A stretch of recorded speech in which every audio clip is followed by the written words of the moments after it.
That's in fact, after a roll call and call to order, the first thing on the agenda. So Celeste, maybe we'll give it 30 more seconds or something, but I think we should.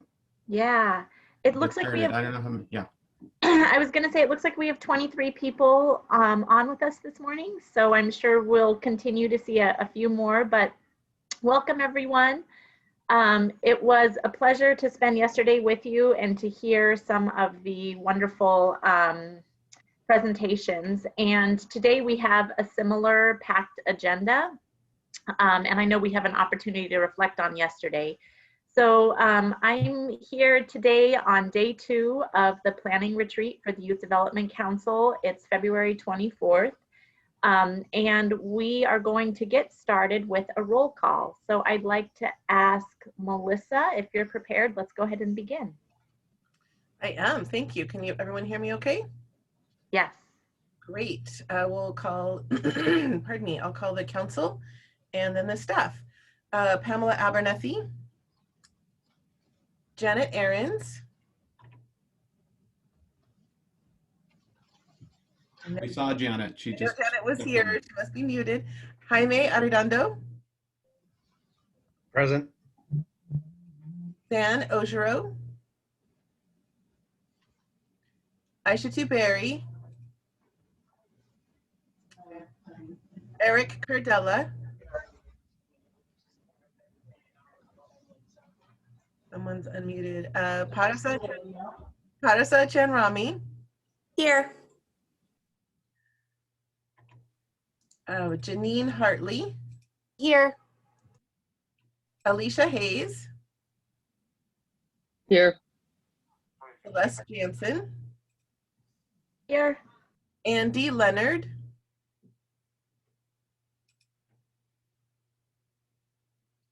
Tabidi Lewis. Adrian Livingston. Here. Christina McMahon.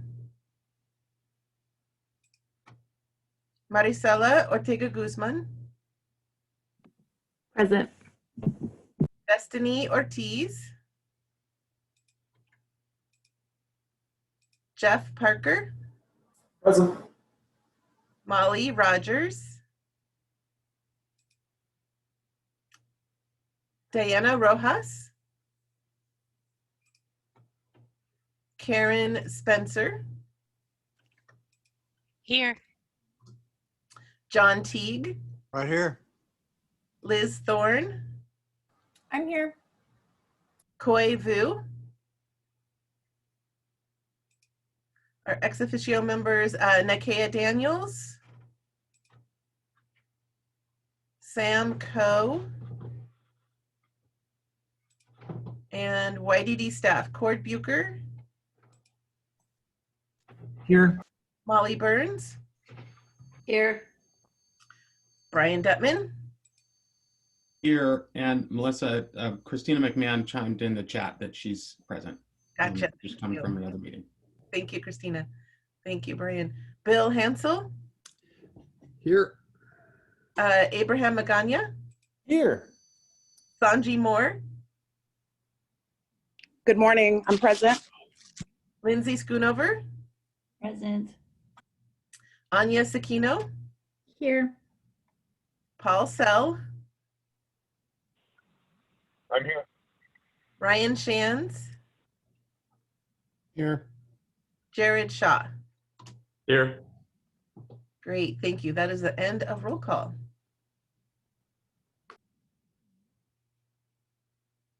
Fantastic. Thank you everybody for being here, and we're going to get started. There was some conversation as people were dialing in, so we're going to spend about, I think it's like 15 minutes. It's not a long amount of time, but that is also in part because we have time at about 11:15 to break into some smaller groups and do some breakout conversation. And so we'll get to that. We have more information coming your way via our staff. And again, those are going to happen in some smaller group contexts. So I think there will be more opportunity for little more conversation and dialogue, led though by staff who will do kind of quick presentations. So we want to spend about 15 minutes just reflecting on what was heard yesterday. We're tracking notes, and I definitely heard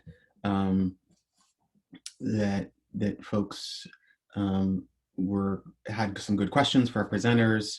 We learned a bit about the importance of individual level assessment. I think there was also questions about, how do we assess systemic and impacts and root causes, right? And that those are different. That's assessment, and that's work that is done at different levels. So I hope that people can kind of understand that those different levels. So I'm going to ask a question here, but first, an invitation that I think some may be familiar with. It's called Step Up, Step Back. And for those who are more inclined to kind of get out there and ask questions and make a statement, I'm going to ask you to take a pause and step back. For those who are more inclined to kind of listen, process, maybe a little more reserved in your asking questions or making comments, the invitation is to step up. And that doesn't mean we can't have space for everyone, but I would just ask you to think about that as we're engaging in this process real quickly right now. To step up, again, if you're kind of like, I have something in my head and I'm not sure it's perfectly formulated, that's okay. Put it out in the room. And then again, for those who are kind of chomping at the bit, hold off for a sec. We'll make space. I would then also ask, if you have a comment, please raise your hand. Melissa and I are looking out, but in order to kind of make this happen in a somewhat orderly fashion, please raise your hand or throw a comment in the chat, and then I'll call on you, and then we'll be able to get people in some kind of order and not have folks kind of speaking over each other, or giving those who have something to say and have raised their hands that we get to them. So this is just like reflections from yesterday, things that you heard. Step up, step back. We've got until about 9:20. I'm looking for hands. I don't see any yet. Everybody's stepping back.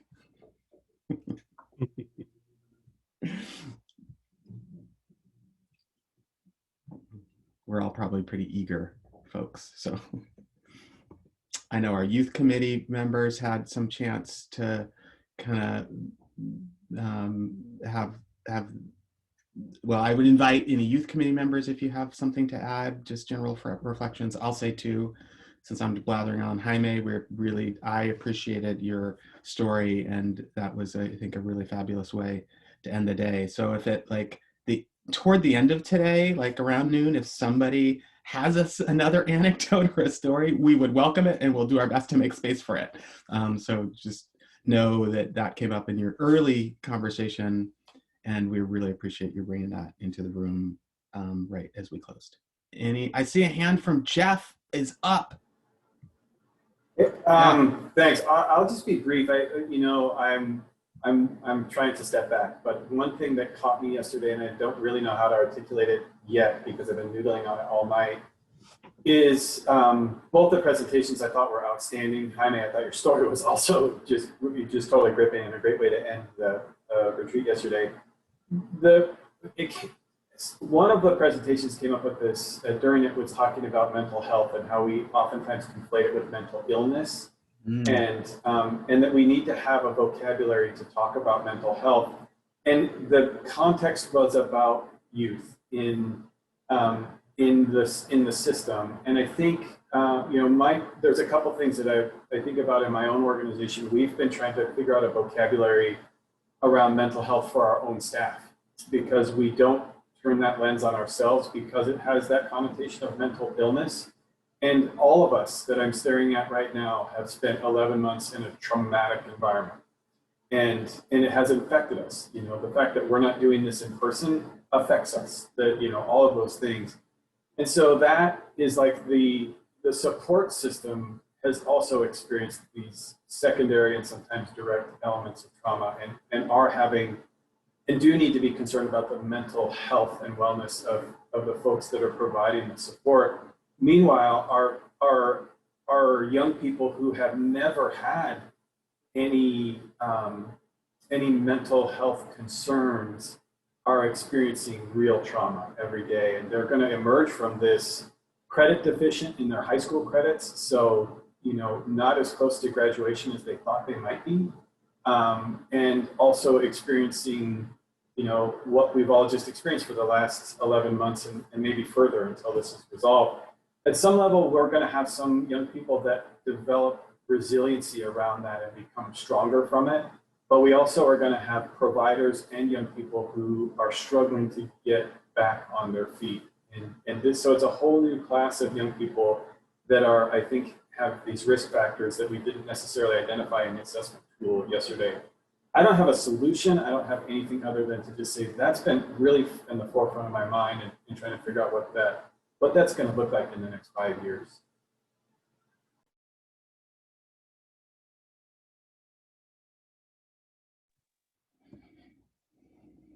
Thank you, Jeff.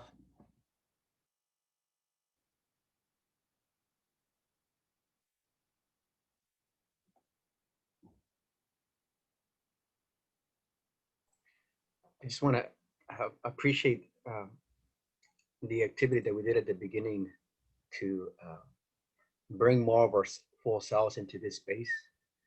I think that's been one of the silver linings of being able to operate in a virtual space. If you're able to do that, is that you can see our homes, right? Or maybe where we want to be, right in front of those mountains, right? Or in that forest, or there's so many beautiful pictures that I see. And I think the more we show up as our full selves, right, the more we can build a community within each other that we can support our youth along the way.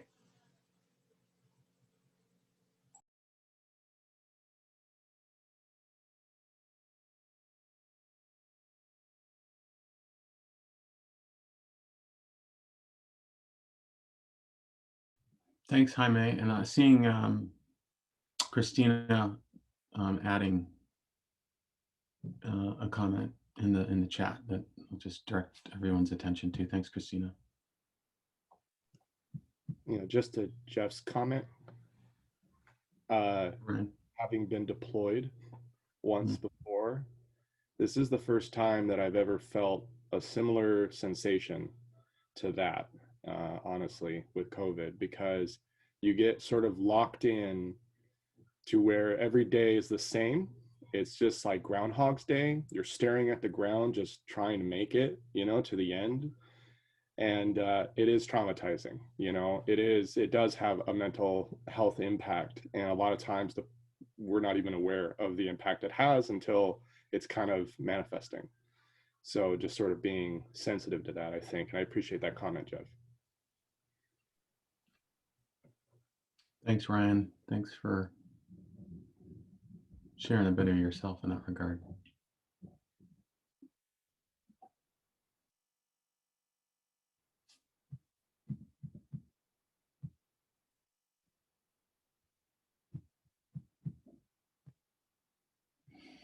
I'm scanning for hands. I don't see any or other chats, but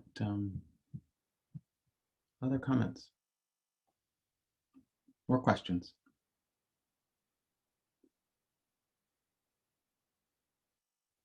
Janet, I know you had something you were saying as we were kind of entering the room. Do you want to put that out there?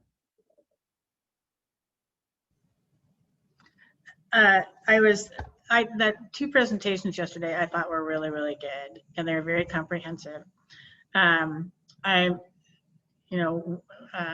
Those of us who are in the old farts group in terms of tenure on the YDC have had lots of opportunities to be invested in understanding the work on juvenile justice and on mental health.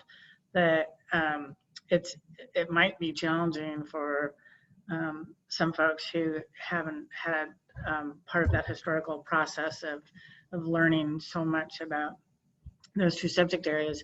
And it just occurred to me that what would be a little bit of a shortcut where somebody could go to access information or to ask some questions one-on-one. And I thought maybe folks who might have questions about the subject matters from yesterday, if they could call a staff person or call juvenile justice chair or Molly or Christina, it might be helpful where they could have a personal one-on-one conversation offline to ask questions or learn a little bit more.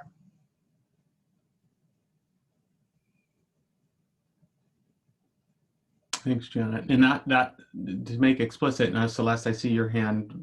That's certainly is an option. I don't know, maybe if we,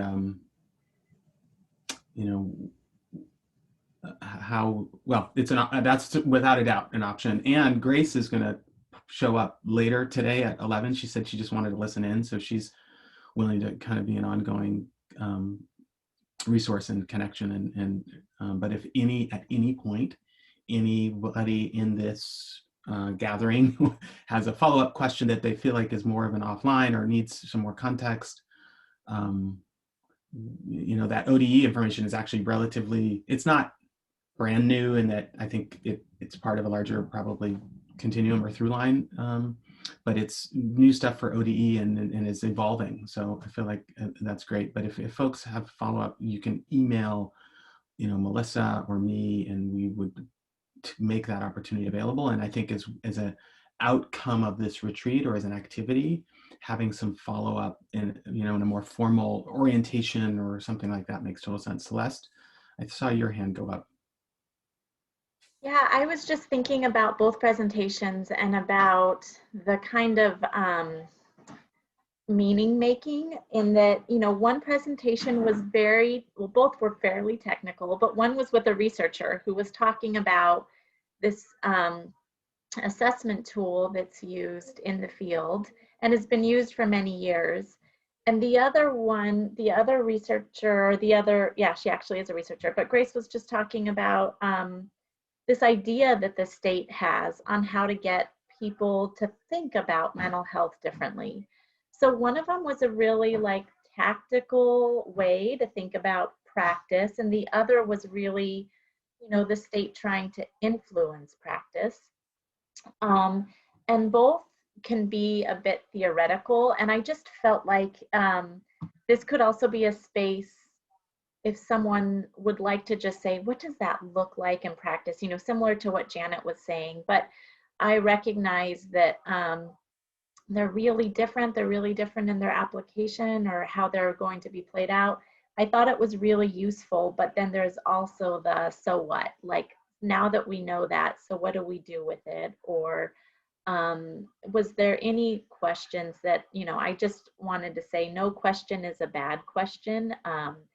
And I'm grateful that we've talked about that JJAC assessment many times, and I've known programs that have used it, but if it would be helpful just to break it down in a different way, it's really helpful to approach, what do we know, what are we doing, why some of the points that Juliet made, I know she made for very particular reasons, and it's always helpful to get Molly's feedback, this is what that actually looks like. So again, just, if any youth member or if any new member wants to just say, wait, can you help me understand this in a different way? I want to make sure we create that space too.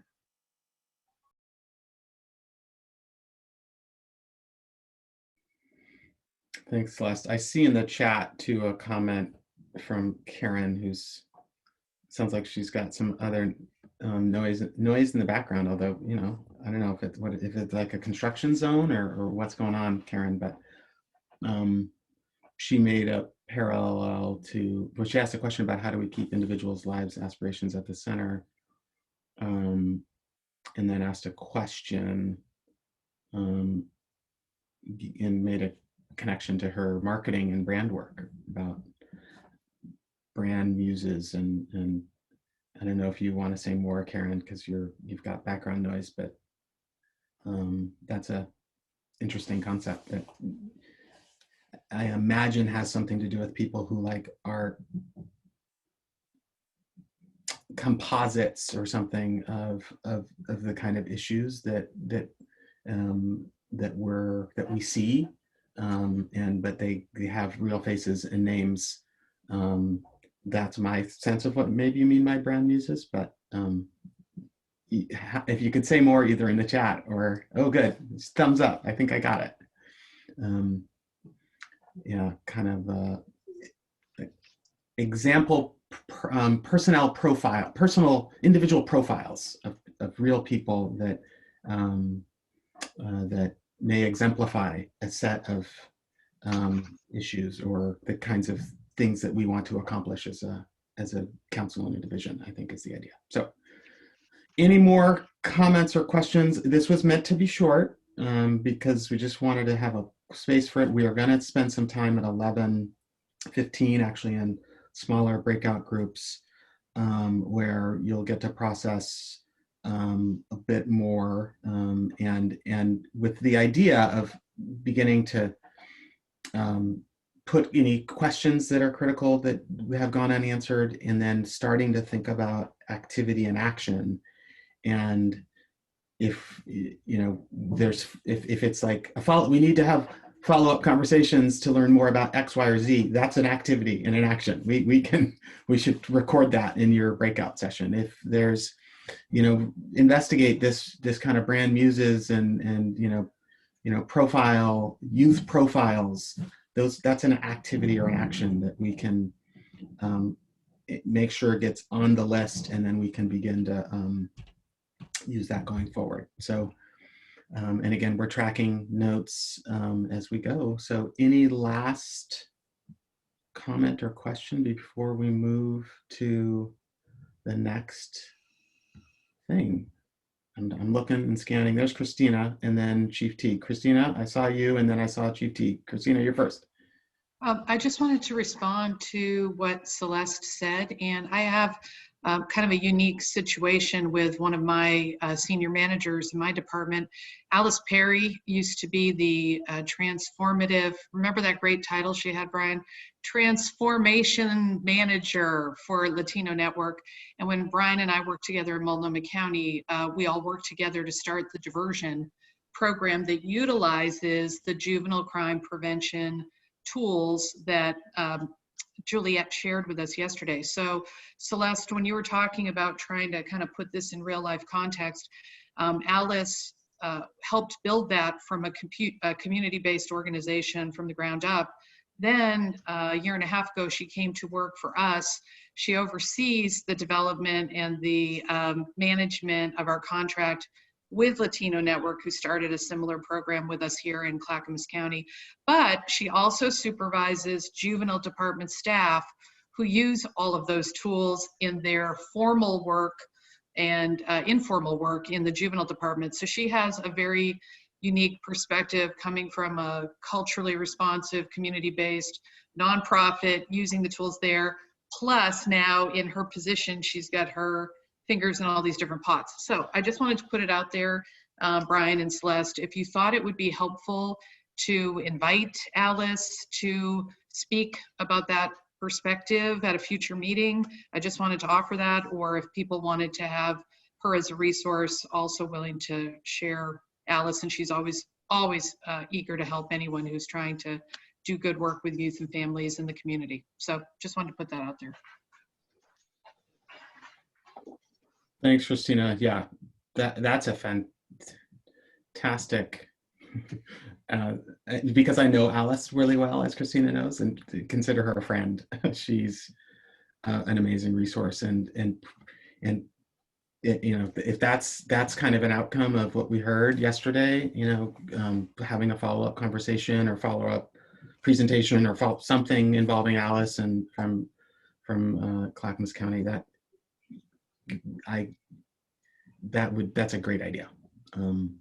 So I've recorded that as something. So last, and Celeste in the chats affirming that. Jaime, I'll invite you to make one more point. Oh wait, no, John, Chief Teague, first you, and then we'll go to Jaime. No? Nope, Chief Teague's waving us off. Thanks, Chief. Jaime, do you want to make one last comment and then we'll move on? Yeah, so in the spirit of reflection, I wanted to talk about self-actualization and strength-based approach. One of the things that I've been doing over the last year is to learn about my ancestors, the Olmecas, the original Mexicans. And when the Olmecas, this was 2,000 years ago, probably more, learn how to grow food, meet their basic needs. Now, they would work probably 4 months, 5 months out of the year. They had what they needed. And so the rest of the time, they would use that time to reflect, look inside, look into the stars, look around, and think about purpose. Mm. And from that reflection and thoughtfulness came abundance. A lot of abundance. Peace, health, education system, healthcare system, a governance system led by the people. I say that because, you know, I think it's so critical that we continue to use time to reflect and think about self-actualization from a place of abundance and strength base. So I wanted to offer that to this group as well.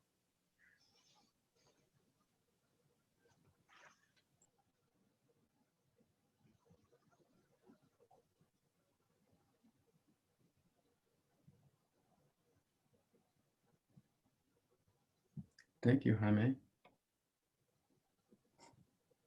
Yeah, I'm like, sometimes I'm leaving a little silence for that. Appreciate it.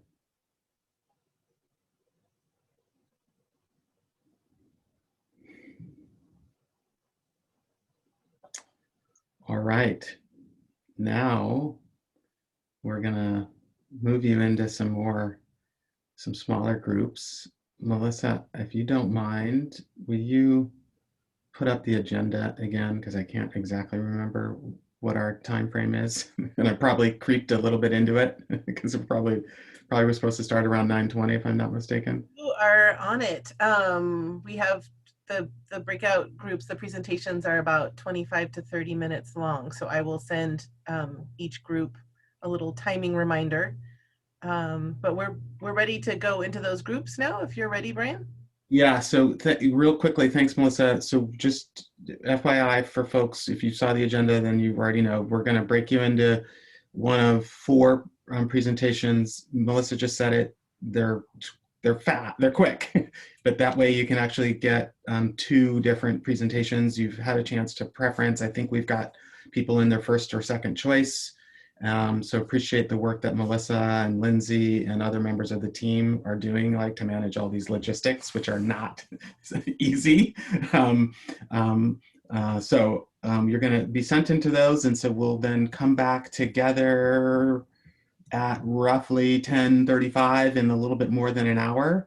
And then we'll have staff talking a bit about our RFA strategy. So more content and information coming at you, but at least in smaller chunks, smaller groups. So appreciate our presenters from the staff stepping up to offer this information. So Melissa, let's do it. All right, and at the end of the first presentations, there will be about 5 minutes where we're all kind of back in this space while I get you into your next room. So you can chat amongst yourselves. All right, have a great presentation, everybody.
Jeff, can you hear me? It looks like you're still in our main meeting room. Oh, good. Okay.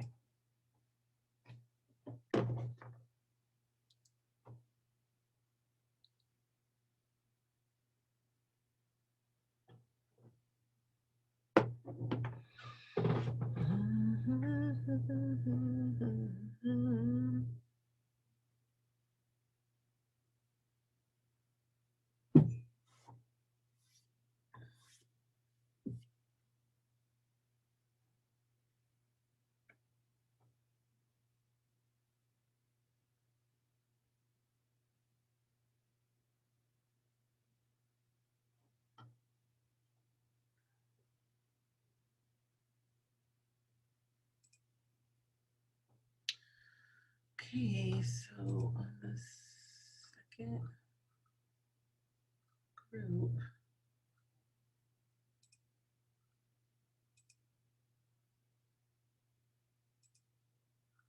how can I see this?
just very quickly, Chief Teague, before this big session starts, one thing for the people in my second session, I hope that you all remember the presentation of the law in Texas, which is that an arrest is the point at which a person is compelled to identify themselves or provide identification.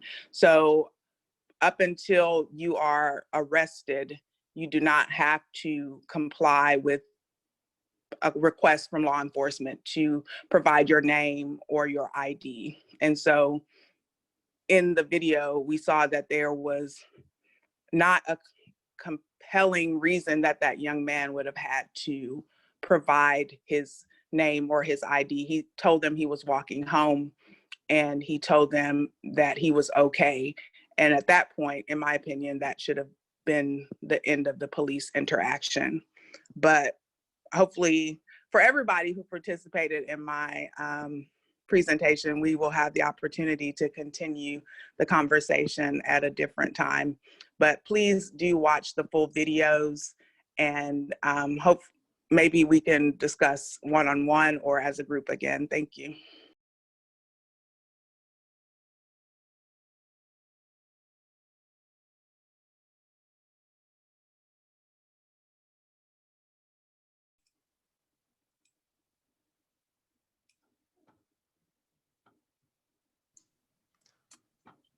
So Melissa, we're on break or we're not on break? Exactly. Thanks, everyone. I'm just checking our agenda, and we did have a couple minutes scheduled to sort of close out and move to break, but I'm just checking to see if Brian needs to or wants to weigh in, but I think now would be a great time for a break. He's probably on break. Right? He might be on break. I'll take 5 minutes then, that's okay. Exactly. Let's take 5 minutes. Thanks, everybody. Yeah, I think everyone's on break. I've been on break. Thank you. Okay. I'm going to take a break. I'm going to be away from screen for a minute. Thanks.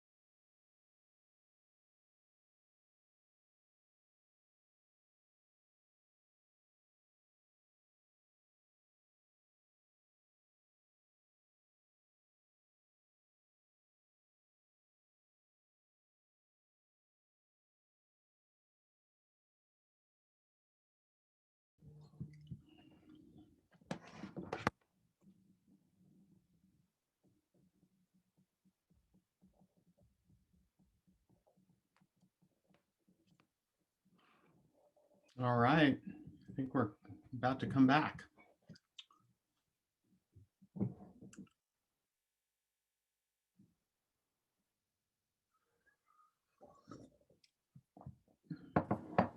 Brian, are you a Chelsea fan? Yes, I am. Wow. All right. Yes, I am. We can talk about that in more detail. All right, we should. Yeah, I'm a Christian Pulisic fan, that's for sure. Oh, yes, he's not playing much lately, but we'll have to circle back. We'll have to circle back on that. Yeah. All right, everyone.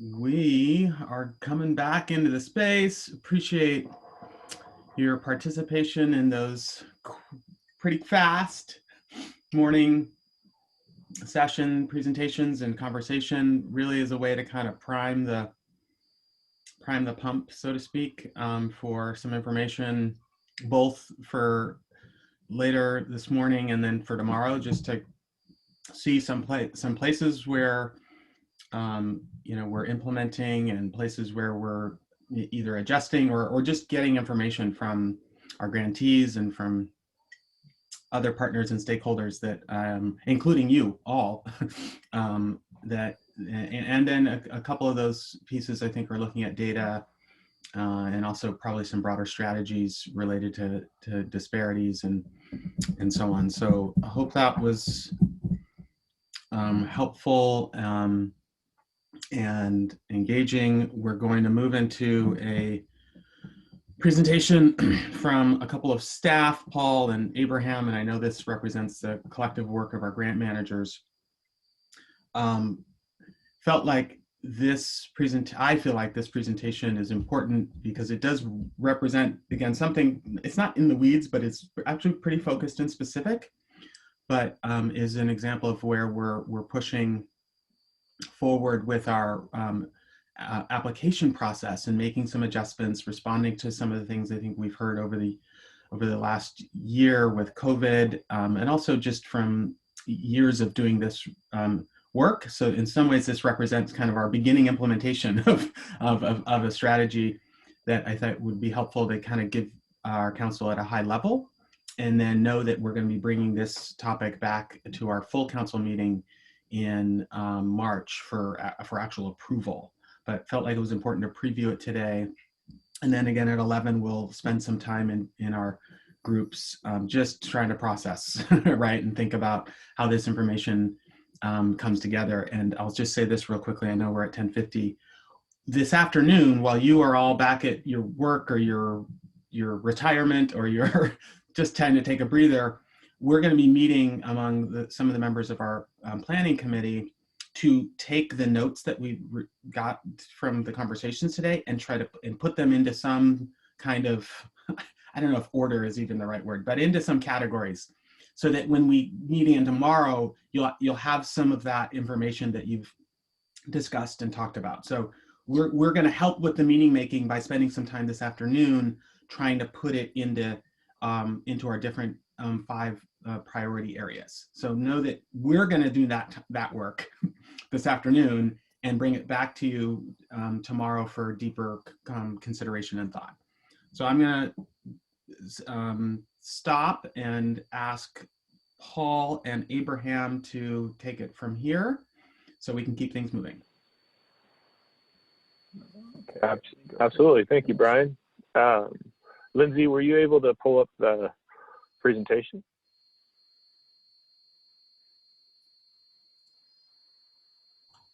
Yes, I lost my buttons for a second. I do have it. Let me hit share screen. And Brian, just a time check, because I've been working off my phone and limited screen time. What's our time frame for this, just so that I can monitor where we're at? Yeah, we're about 10:50, so we have until 11:15. Paul, Okay. It'd be nice to try to get us more or less back on track. I cut in about 5 minutes, 6 minutes. So if we can get back, that'd be great. If we're down to 11:15, 11:20, I think it'll just take a little bit from our breakout. So try to get through it in 25 minutes. Perfect. I think we can do that, right, Abe? Okay. All right. So just to start out, my name is Paul Sell. I know I've met many of you virtually. I'm the Reengagement Systems Manager and been part of the work. And one of the things that Abe and I talked about when prepping for this is we're just going to intro one of the things I think we're excited about as we move into this next biennium of grants. And one thing on the Reengagement side is we're seeing some really innovative and cool programs going, having just finished the grant negotiation meetings. And it'd be exciting to see how those evolve as from the short time frame into a more robust focus in a 2-year span versus that 6-month span on that work. So I'm looking forward to that, and hopefully you'll see some of the lessons learned in this presentation from that last process. Abe? Yeah, I'm Abraham Magaña. I'm also one community grants manager, kind of for the grants we're going to be talking about today. And I think one of the things I'm really looking forward to, and I'll be talking about a little bit today in the presentation, is our youth solutions funding, which is kind of in the previous iterations of it, it was called the innovation grant. It's in more or less kind of the same vein, but with a little bit tweaks. I'm really kind of excited to talk a little bit about that because I think it presents a real opportunity for really getting, a new possibly stakeholders or grantees at the table, really, to apply for our grants. So look forward to talking about that. So our plan today is we'll go through the slides. Abe's going to kind of take this first chunk of information, and then we'll kind of just talk about the details as we move forward. All right. Well, go ahead and start, Lindsay. So this is, you've seen this before. It's our mission, vision, and values. This is actually this presentation is actually going to serve kind of as a template for future presentations when we go out and do some of our community engagement. But we can go ahead and skip this one. Like I said, it's something you've already seen before in Brian's previous presentation. So let's go into kind of what YDC and YDD funding from a really high level, really what it is. We have two kind of high level, I guess, to not get branches the way you see it here. We have the youth grants, which is what we're going to talk about today. And then we have our juvenile crime prevention grants, which is more focused, which Anya actually is more of could talk a little bit more in detail, but I'll go into what our youth grants are and what the juvenile crime prevention from a really high level, right? So our youth grants, and it's small print, so I'm going to go ahead and read it just to make sure we can all know what's in them. It's kind of focused on funding support, prevention, intervention services for our youth. And it really targets the youth population, specifically those youth who are disconnected or at risk of disconnecting from school or work, right? That's kind of the main large, overview of what our youth grants kind of fund. The juvenile crime prevention are a little more specific, and I'll kind of read that as well.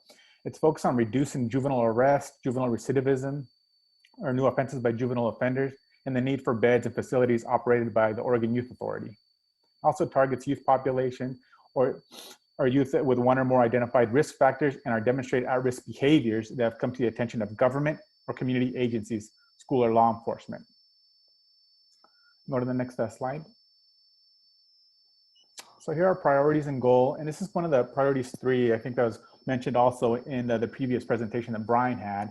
And part of the priorities is to achieve strategic outcomes through grant making and programs that support youth-centered pathways and practices and affirms identity and safety.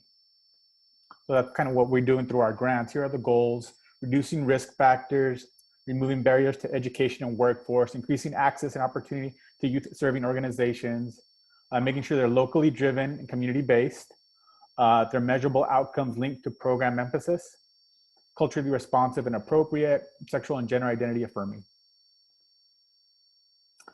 So here are kind of our youth grants in more detail.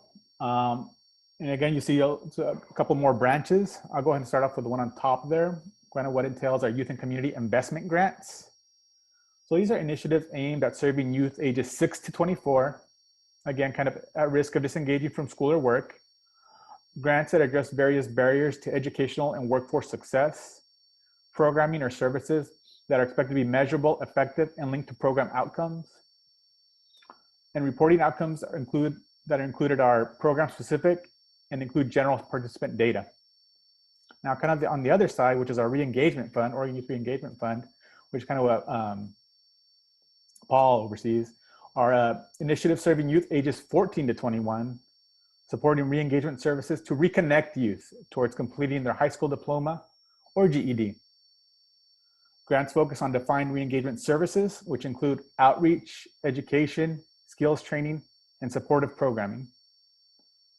Implemented programming and services align with defined reengagement services and maintain formal partnerships with an educational entity, and reporting outcomes that are predetermined and included both individual and program data on educational progress, outcomes, employment, post-secondary entry, and reengagement practices.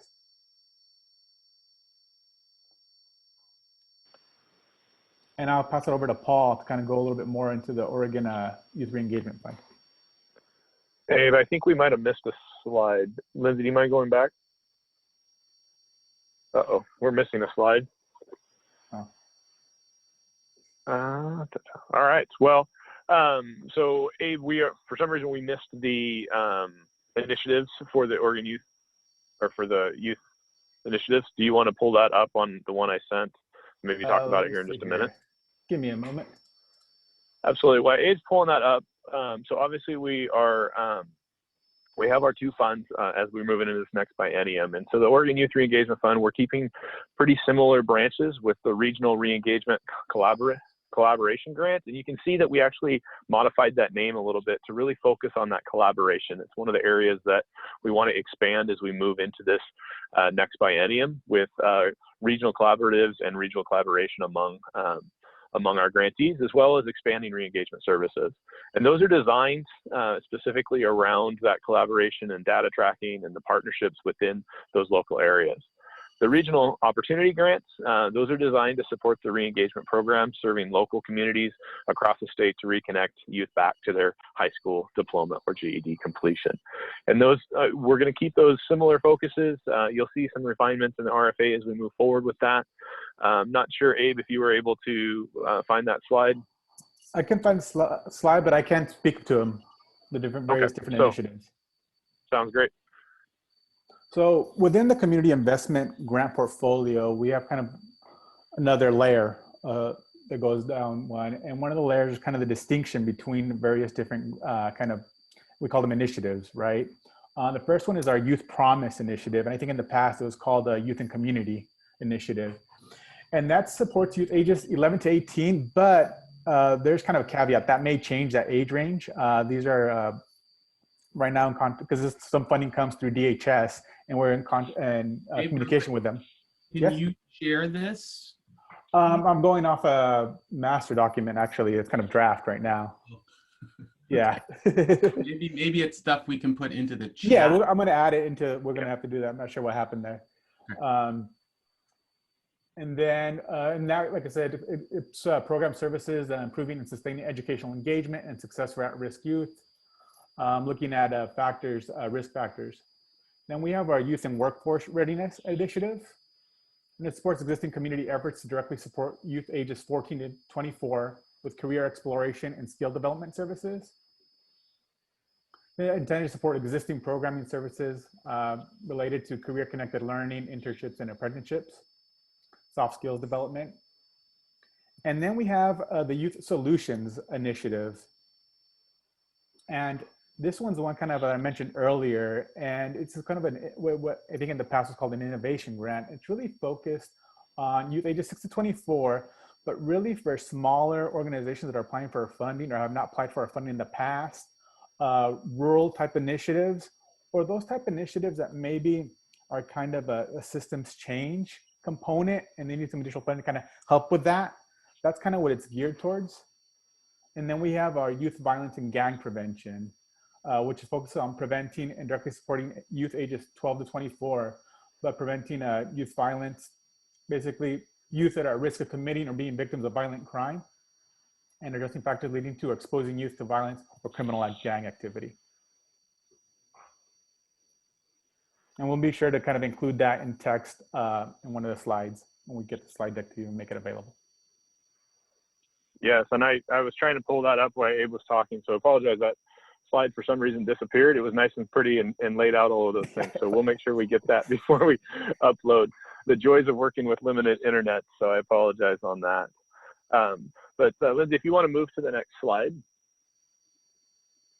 So this is another kind of a recap of the grants that we have, and you can see the ones that Abe had talked about with the Youth Workforce Readiness, Youth Solutions, and the Youth Promise.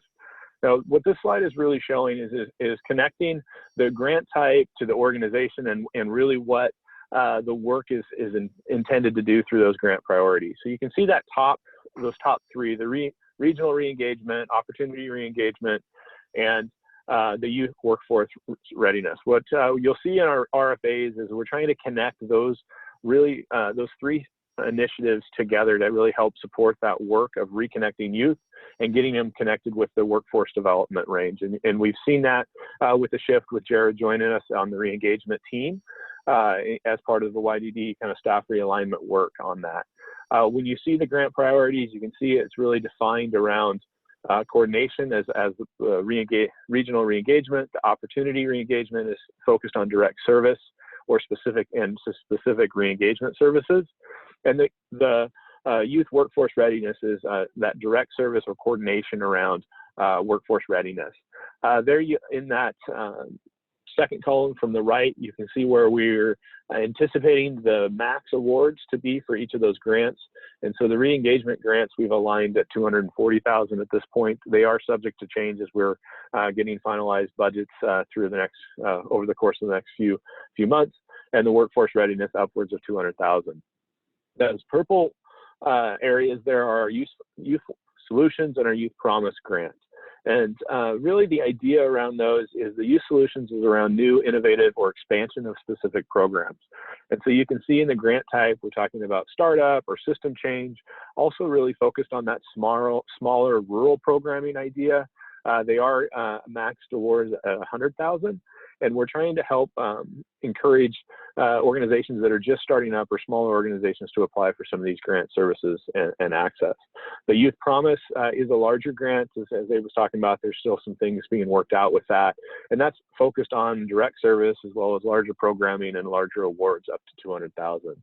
And then that green piece is the youth violence and gang prevention, really focused on direct service and prevention around obviously youth violence and gang prevention. So trying to support reentry services, community outreach, and trauma-informed work. So if in that max award is up to 100,000. I see a question here. Sorry, I'm trying to read it. Are the youth solutions intended for organizations starting up or existing organizations? So the youth solutions are really kind of a broad category that we're trying to encourage both those startup organizations, but also organizations that may not need the higher level funding of 200,000. And so it's kind of a combination. Abe and I were joking earlier that it's kind of that versatile player for us as we're trying to roll these grant solutions out. I see Brian smile. I appreciate the smile on the athletic references there. So Eric, hopefully that answered your question. Yeah, that's great. You had said new organizations or startup organizations, and I just wanted to clarify that existing orgs could apply for Youth Solutions Grant for new initiatives, basically. Absolutely. Great, thank you. Yep, absolutely. So, Lindsay, if you want to move to the next slide, the next set of the slide deck is really talking about some of the goals we have with these RFAs. And so kind of give a conceptual thought around what we're doing is we're trying to keep our youth grants as consistent process as we can. So combining the youth and community grants as well as re-engagement grants. So the process looks pretty similar, as well as kind of navigating the same arena with that. So when we talk about this work, we're really focused on trying to expand the YDD grant portfolio. And one of the goals that we've heard is working to create regional equity and opportunity, so spreading out our grants as throughout the state, but also still supporting the organizations that we've been very closely aligned with in some of the other areas. So hopefully some of the plans that you'll see that we're contemplating doing will help focus on that. Obviously the alignment and connection with re-engagement and workforce. And another key piece that I think as we kind of move into these next sets of slides is the regional re-engagement collaboration grant.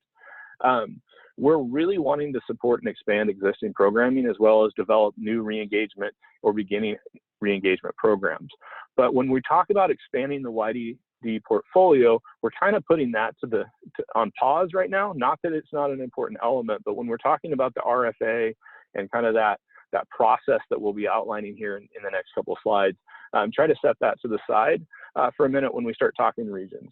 And then also the last part is kind of development of some new application tools. And so one of the things that I know Abe is working on right now is kind of an application screener to help applicants figure out which grants to apply for, because we do have a pretty broad set of grant opportunities focused on different areas, as well as the grant type and initiative connection. So we want to really help tie the appropriate grant funds to the initiative and to the goals that applicants are applying for.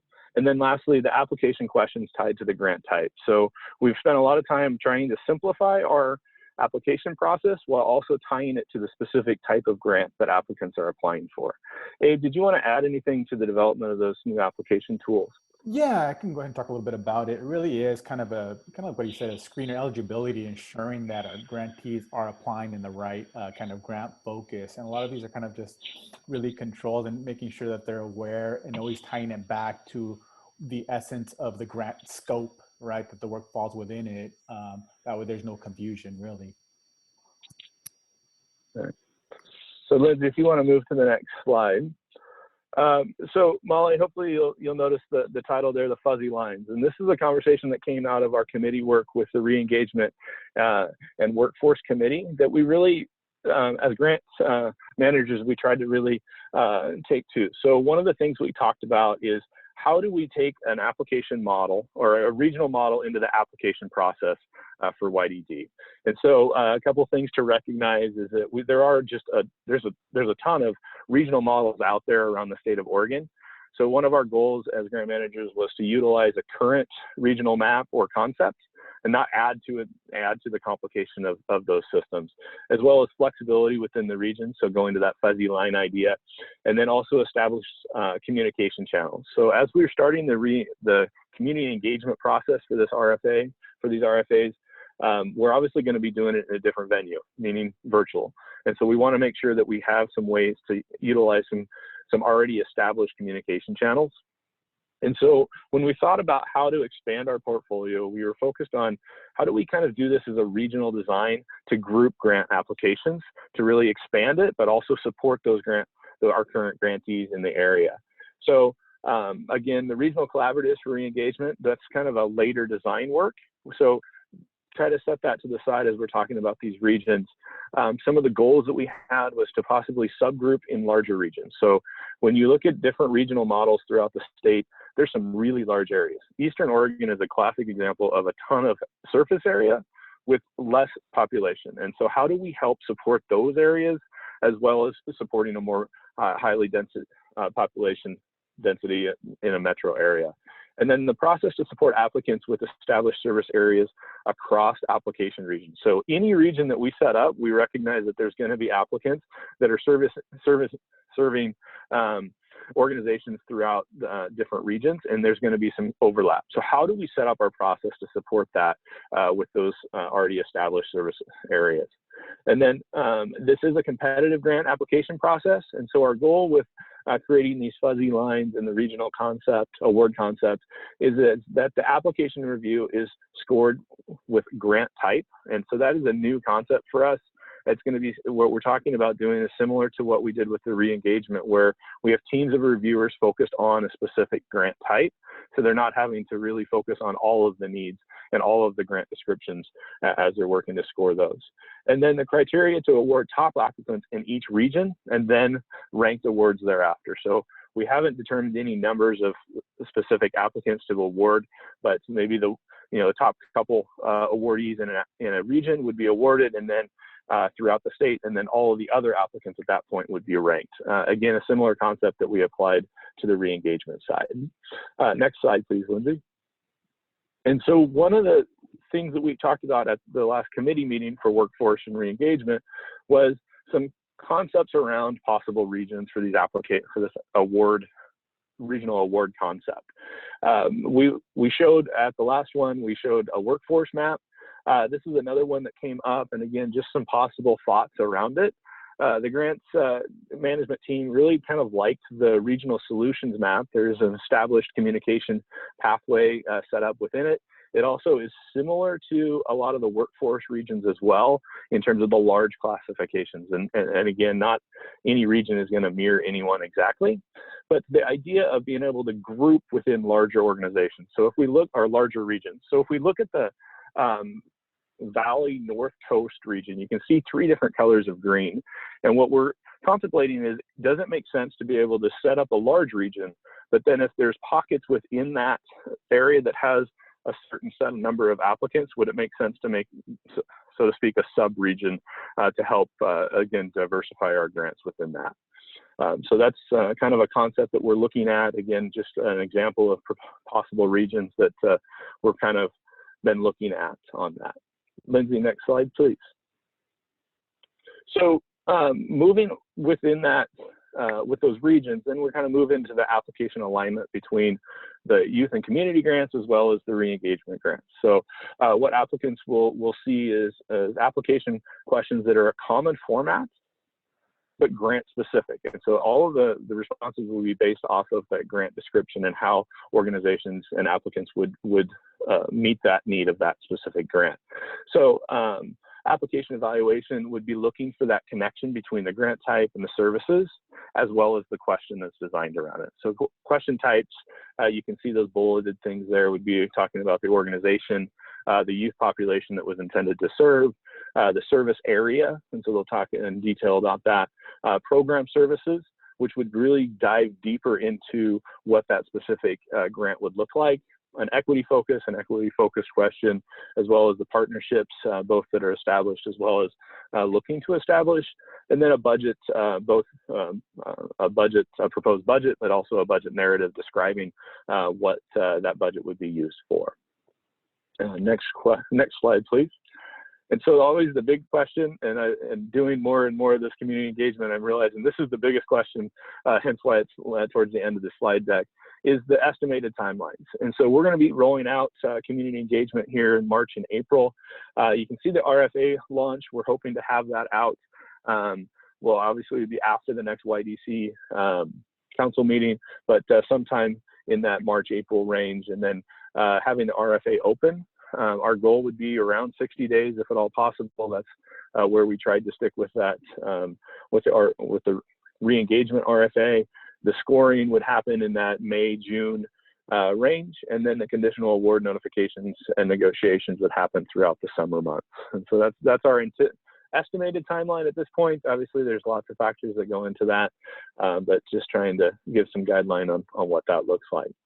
Next slide, please. I'm trying to remember what the next one is. So that is the end of it. Abe and I probably should have put questions or thoughts here at the end. And Brian, I'll look to you in terms of timeline-wise as well.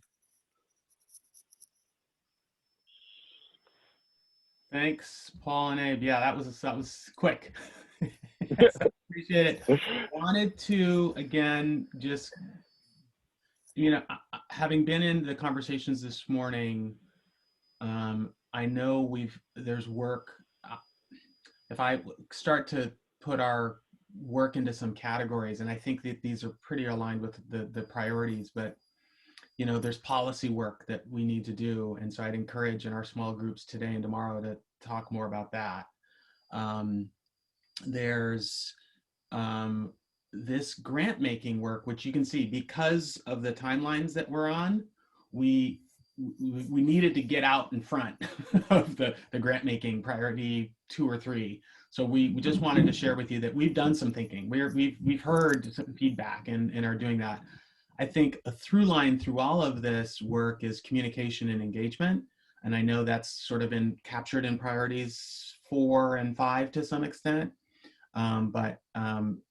You see that we're as a part of the grant making piece, the engagement is an important priority. So that's just a little bit how I'm starting to think about this. I know, again, we got a little bit into the weeds and into the tactics, but that was on purpose, right? We needed to give you some of this so you could just kind of hear it and know that we're doing some deeper thinking around that priority around grant making. So we just have a few minutes. Are there quick questions? I think we can do this for 4 or 5 minutes just because I don't want to leave y'all, hanging. So hands up would be helpful so that I can do that. And then Janet, I see Jeff. I don't see other folks on the next page yet, but I'm looking. And I'll, I'm going to do this to you. I know and appreciate our youth committee folks who are sticking with us in this. Coy's got a thumbs up. Maybe I have a question, I'm not sure, but youth committee, I'm going to ask you all first. Do you have any questions or comments? And I know Maricela is on here. I don't know if other youth committee members are on or not. I see Maricela. I think I've seen Deanna join. Yep. Comments right now. Thank you. Thank you, Maricela. Diana, I see.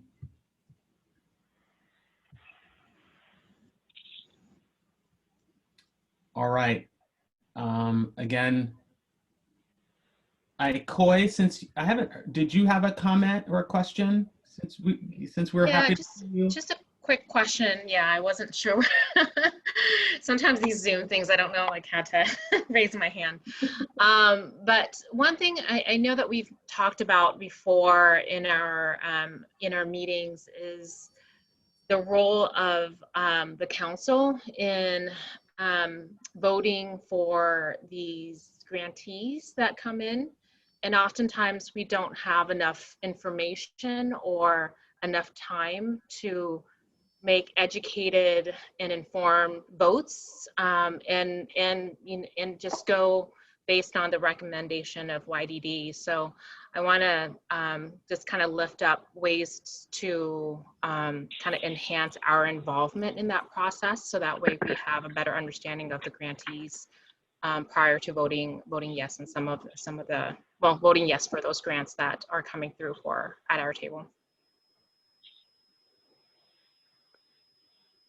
Thanks.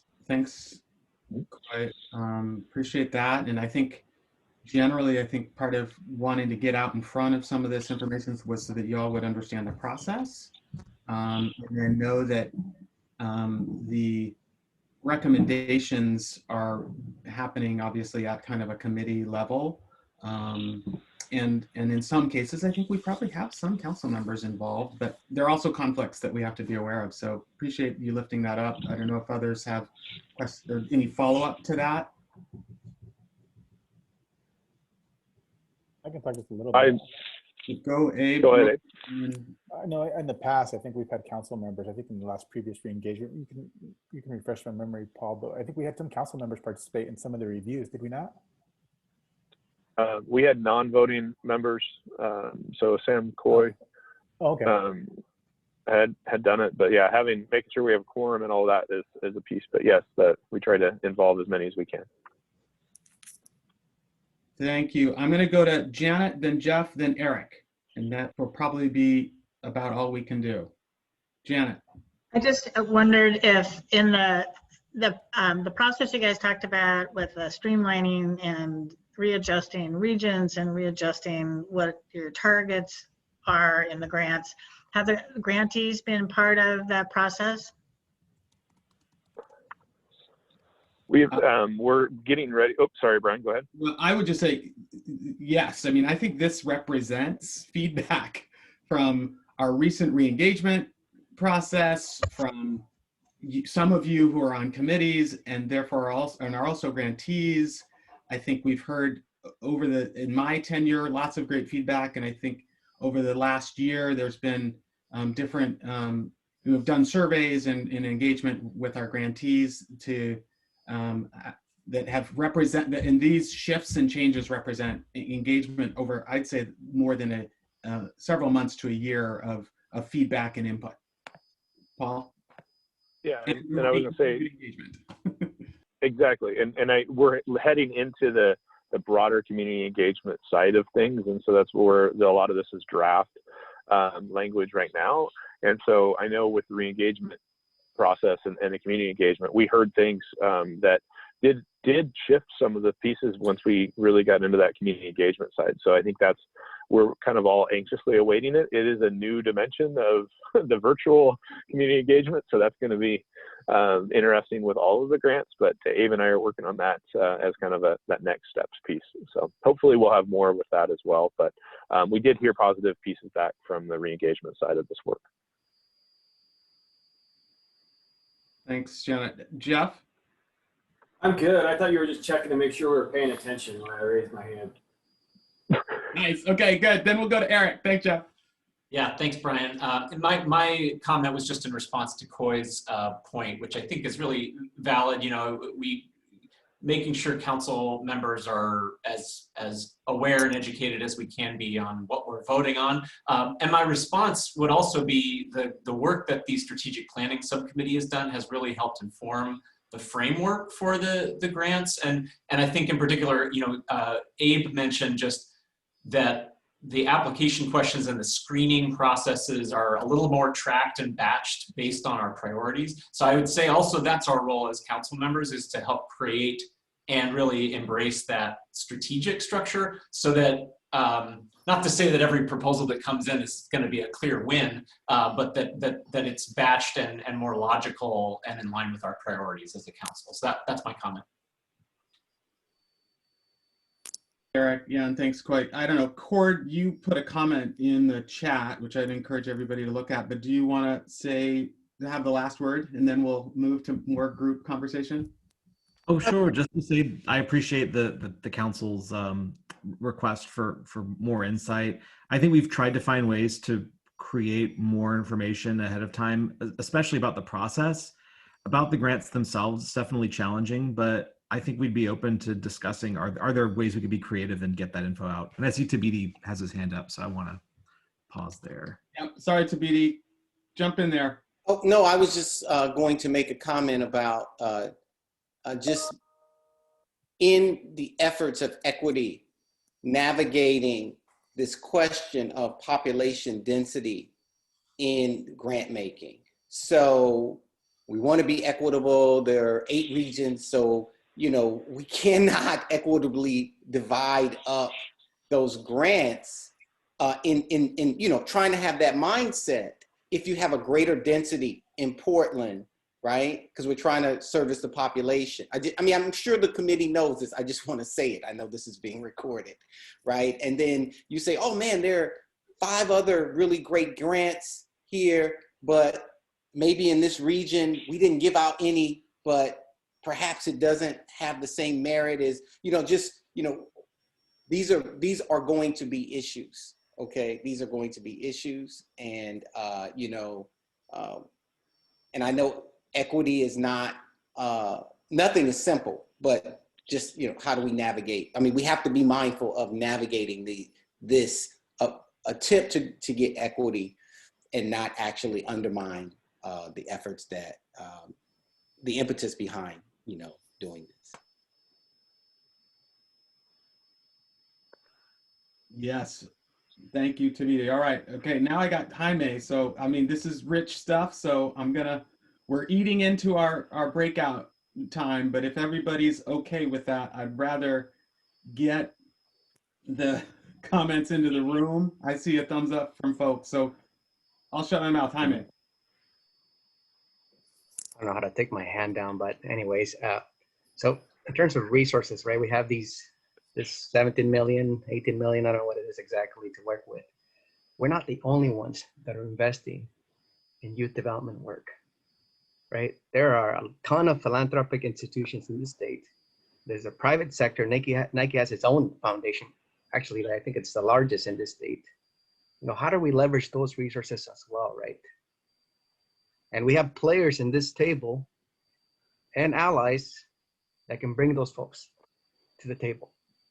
That we have more to work with, right? Because it ain't gonna be enough. We already know that, right? But when you add all those pieces, there's plenty to work with. Appreciate that, Jaime. And I'll just mention that there was a kind of funders network that existed in the past among foundation and philanthropic leaders. Had the chance to connect with some folks at Oregon Community Foundation in the fall, but I think you're right on, and being in those conversations and being collaborative, transparent, engaged, so that we understand where our investments are going, where their investments are going, and in leveraging. I deeply appreciate that. Okay. Any other questions or comments? So Brian, hands. Paul, I would add, I think that conversation around how do we support has really been rich among the grants team. Like, we're trying to figure out, like, how do we get into some of these areas that we know need support that we're not necessarily in, but still balancing with the great programs that we currently have. And that I couldn't agree with you more. I think that's a huge question we have, and it's really been a deep conversation for us of how do we do that. And that's again, Molly's fuzzy lines, I think, really hit all of us in that committee meeting, which was so true. I think even most of the committee members were laughing about it, because it was just one of those things of, like, how do we create that to support that culture? So it has been a deep conversation. So know that is a big piece for us as well. thank you. And I see a comment from Molly about council can provide some guidance on format or questions that they have around grant awards and as they're presented. I don't know, Molly, if you, I think we're going to be bringing not grant awards, but this process back to you in March in a little bit more refined detail. So So know that we're doing our best to get out in front and not come to you in, you know, June with like, hey, we need to vote on these awards. So we're giving you this preview today and then one in March. But if there are specific questions, why don't I maybe do it this way? This is a perfect example of some time spent in some small groups, I think, and thinking about priority 3. But more just generally, if in small groups, if there are questions that you are eager to hear or hear back from us on, get those into that. We will take very clear notes and we will capture that and then can have that as a strategy or activity moving forward. Sound good? All right, we're gonna have about 20 minutes, but in some smaller groups, which I think if nothing else, for those who don't want to put everything out into the big group, you'll have some chance to wrestle with a little bit about this, a little bit of this. Let me ask real quickly, Melissa or Lindsay, probably Lindsay, do we have public comment that is gonna come up today? No, we do not. We do not so far. Okay, so we're gonna take this probably right up to about 11:55, and then we'll have 5 minutes just to adjourn. And if a comment, you know, needs to come up, then if anybody has a anecdote or a story that is inspirational that they can end us on, we'll take it. But Melissa and Lindsay, can you push us out? You're going to go into these groups. They're your fruit groups, and then note takers will take notes. But for those of you looking at the agenda, you'll learn more about which fruit you're associated with. Great, here we go.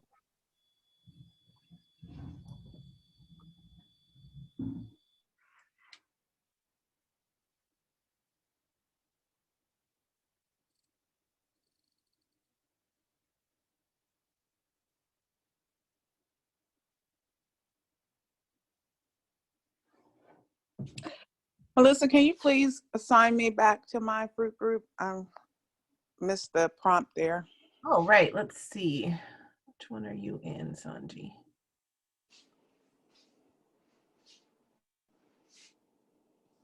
Well, there may be an icon up here.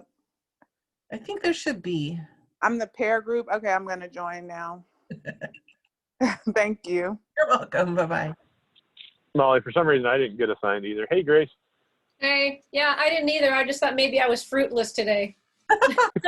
Let's see who's been assigned. All right, Grace, I am going to put you in the Apple group.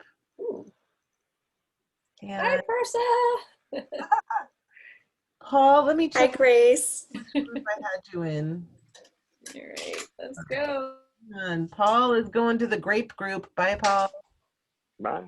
And then, Melissa, I think I need to be added to a group. I have you in. Let me check my little fruit list here. I have you in the lemon group. Okay, there we go. There. Thank you.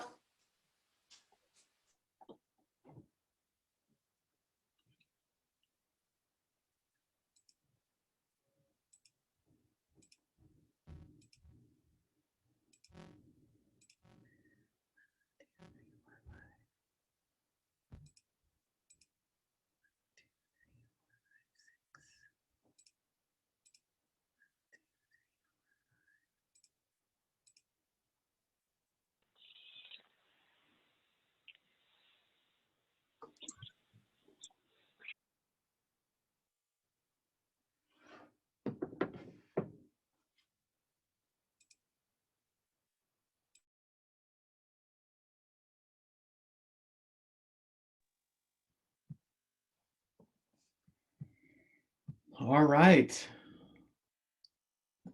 That was fast, right? The morning is, I don't know if it maybe wasn't fast for you, but it was fast for me. That it's noon, or at least 5 minutes to noon. Just Lindsay checking in with you real quickly. Any public comment? No, not that I have. We appreciate those who are guests in our space today. We just, in jumping into some of our breakouts, appreciate that. Not hearing any specific public comment. I do need to, I know that Karen and Celeste both had to jump off. So I'd like to have a council member adjourn us officially. And maybe if there's any, that person can get the last word. I'm not going to call. Sorry if y'all want one. So. Oh, Jaime, you have another story? It's another short one. I see some nodding. Let's go with it. We'll see you all tomorrow, just real quickly, tomorrow afternoon. So, Jaime. So I just got permission from my friend here to share this. So let me share it. My name is Jordan. I'm a student hoping to be the first in my family to go to college. As the eldest, I've had to learn to be independent, to help others who can't help themselves, and to take charge of my own growth, emotions, and responsibilities. Our family includes 5 children, 2 parents, all of which are very unique. Hey, Jaime, real quick, your audio is something that's going on. I don't know what, but I like want to hear it so desperately that I just figure. Can you hear me? That sounds better. Okay, sorry about that. So let me start again here. My name is Jordan. I'm a student hoping to be the first in my family to go to college. As the eldest, I've had to learn to be independent, to help others who can't help themselves, and to take charge of my own growth, emotions, and responsibilities. Our family includes 5 children and 2 parents, all of which are very unique. My brothers who follow me, Antonio and Jose, twins, are very special. A lot of times, they are the reason we worry. Next is Lucia. She's timid, motherly, and loves everything that has to do with home. And lastly, the charismatic baby brother who always gets what he wants. My parents are complete opposites. While my mother is loving and supportive, my father just kind of drifts and allows what happens to happen. I worry for Antonio. With the enormous amount of knowledge and vocabulary he has stored in his head, I can't see a reason why he isn't in college already. We currently attend Roberts High School, which is a structured learning center. In the first 3 weeks as Roberts, he was absent 3 days and ditched just yesterday. He's clinically depressed and maybe also be schizophrenic. My mother takes him to counseling sessions, but it's hard for her to do so because she has other worries. Plus, there's no real value in attending because my father, although essential to Antonio's healing, is not willing to participate. She also takes care of the household, occasionally works, and most importantly, she's there for my brother, Jose. While Antonio's needs include mental stability and attention, Jose's are more immediate. Jose is blind and autistic. It's a daily struggle with my brother. He needs supervision at all times. He cannot do many things for himself, like take baths, go potty, eat, or dress himself. He often gets uncontrollably angry. When Lucia was in the womb, my father was sentenced to jail for allegedly hitting my brother. At school, they noticed Jose had a bruise and scratch on his shoulder. Coincidentally, the neighbor had heard screaming one night, which was undeniably my brother, but that's something he does. The bruise was due to Jose throwing a fit at a store, which resulted in him falling out of a shopping cart. Jose's blow-ups are common and irregular, but are becoming more dangerous now as he's bigger. Trying to prevent any casualties has forced our family to change. For Steven's 10th birthday party this year, I had to sit outside with Jose so he wouldn't hit anybody. He's silly upset by crying babies. This past week at church, there was a crying baby and Jose basically interrupted the whole service. Everyone shares when he has his tantrums because they don't know what's happening. We do what we can to keep him under control, but we all had to make sacrifices. I remember the summer it got so bad that they had to go to ER and give him sedatives. The only break my mom ever got from home is when Jose goes to school and when she works. Let me tell you about when she works. Sure, she makes the money, but it's hard to replicate the labor she does at home. When she works, either Lucia, Antonio, or I have to take care of Jose. In those situations, I take charge because it's a war to have Antonio feed, much less bathe Jose. And I don't like to have Lucia do too much. I mean, she's a kid. Anyways, my point is that we function as a unit, and a lot of time the females in the home take charge. I appreciate my dad for doing what he's doing and everything, but he simply does what he is obliged to do. Nothing more and sometimes even less. My mother is always the one to instruct and tell me I should be independent and not rely on a man like she does. I've had to grow up quickly and be functional in a dysfunctional environment. I'm sure the lessons I've learned at home will be helpful in my college life. I just hope to have a chance. And she did have a chance and graduated a year ago and works for a nonprofit in Salem. That's Jordan for you. That's awesome. Go Jordan. Yes. Thank you, Jaime. We will adjourn. Appreciate all everything from staff, council, guests, and ultimately the youth and families that we're serving through our work. So thank you. We'll see you tomorrow afternoon at 1, if not a little bit early. Thanks, everybody. Thanks. Take care. Bye.